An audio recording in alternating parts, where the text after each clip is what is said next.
you see a scale, so get ready for disappointment. And I am a little bit disappointed. We are quite a bit heavier at this point than I wanted to be. When we started off with a 2001 Ram chassis with a Cummins engine and 5-speed, I wanted to build this van so that it was shorter, lighter, and had less front weight bias. So we moved the engine rear, we shortened up the frame, and we are in the right direction, but we are cutting it close on our overall weight.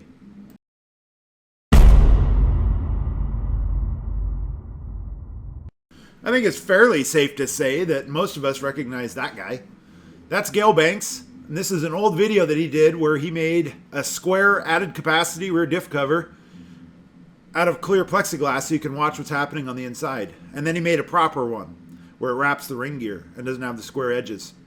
And he found that it foams the fluid like crazy when it's square. Now, do you think that correlates to this? I didn't put two and two together, but Mr. Wheelie King 71, he reached out to me after seeing this build, and after he was done throwing up in his mouth, he did the exact same testing that Gale Banks did, except he was doing his testing on transmission PTO covers, and he found that they foam the fluid like crazy, and he developed these. Aren't those things pretty? So he makes these himself on his CNC, and he sells them on eBay. It's Wheelie King 71 on eBay.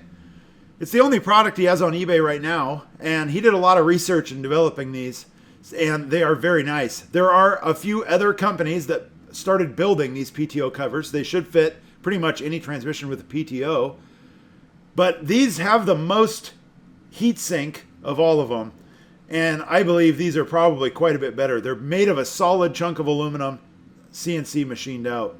Now, you do need to provide your own hardware. Most transmissions are going to be a metric 10.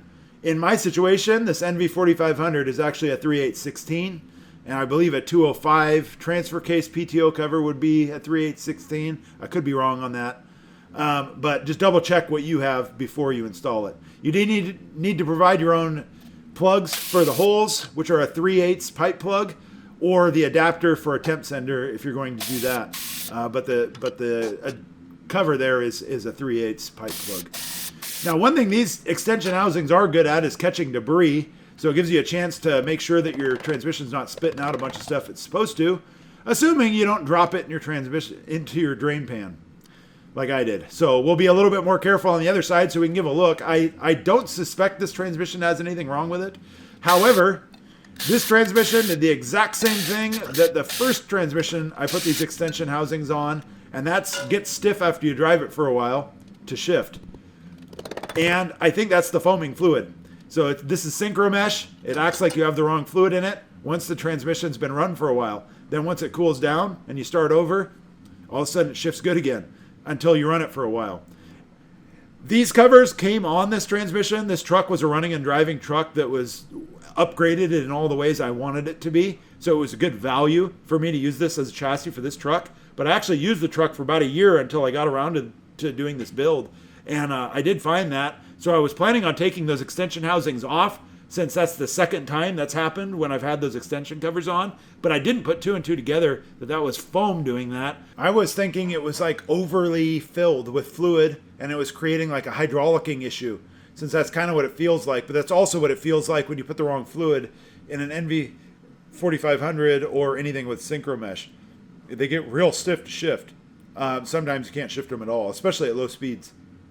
Now I'm using a 567 Loctite thread sealer, soft set thread sealer on the bolts. Those bolts go into the transmission oil, so you'll get a lot of seeping coming around your bolts, and Gasket Maker just doesn't do a very good job of sealing threads. So even though they mixed a little bit on the way in, I find that works pretty good to do it that way.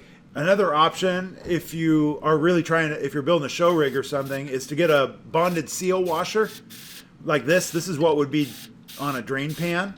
I'll put a link in the description below for some assortments of those. They're fairly inexpensive now on Amazon if you buy them like that.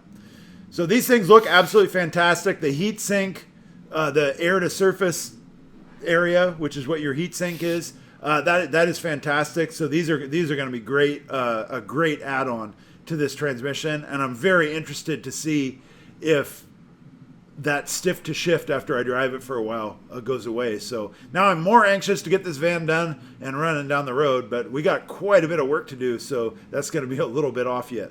So if you want to check these out, I'll put a link down in the description below, but it's Wheelie King 71 on eBay. Also, I encourage you to look at the other brands of them. And you can see the difference, the heat sink difference of these, and you know that they were developed with foaming in mind. So check them out. Thanks, Mr. Wheelie King, and we will see you all on the next one.